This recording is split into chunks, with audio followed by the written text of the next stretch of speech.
Red is not broke. So we purchased this resort over 14 years ago.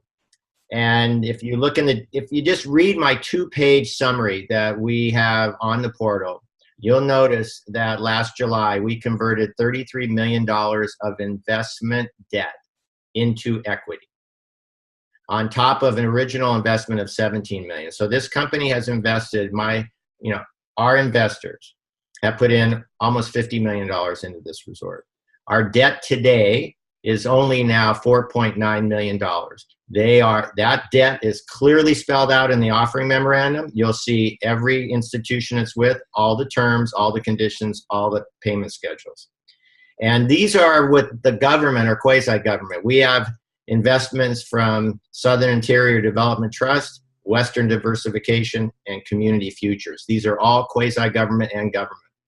And most of the terms now are from 2019 to 2024, because these government agencies loaned us money for snowmaking for the Legacy Training Center, which will host the Canadian National Championships this March and celebrate the 50th anniversary of the first World Cup in North America and the 70th anniversary of Red Mountain opening, and the anniversary of the first electronic use of a computer for the results of a World Cup race in North America. So they invested in snowmaking. They invested in our historical day lodge, where we preserved those old lockers that you've seen on the videos, and they invested in the expansion of Gray Mountain. So we are not broke. 2 years ago was the best year we ever had in 68 years. Last year we beat that by 21%. You can see that that's reflected in the offering memorandum. We have a $45 million hotel that will be open this winter. It's not ours, but it's on our property. That will add more skier visits and more stability, 105 new jobs for the community, and a 4-season model going forward. And we are anything but that. We have never been healthier financially. Awesome. Yeah, and that's one of the things, I think, the misconceptions when it comes around to equity crowdfunding and really what it means.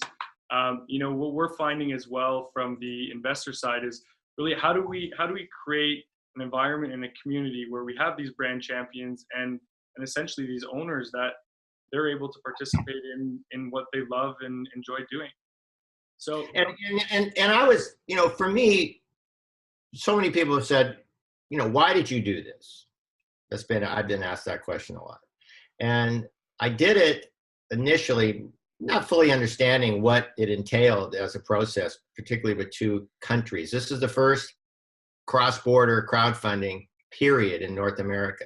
So we have all learned a lot in this process.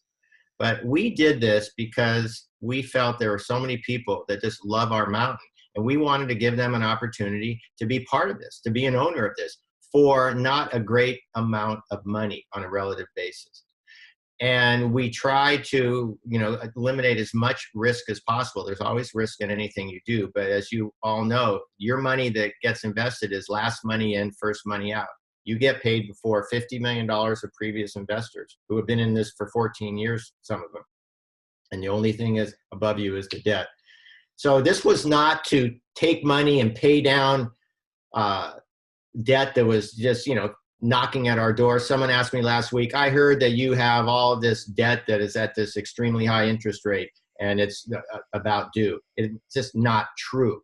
This was done to create more improvements on the mountain for your enjoyment, and then also give you the opportunity to be an owner on a small basis.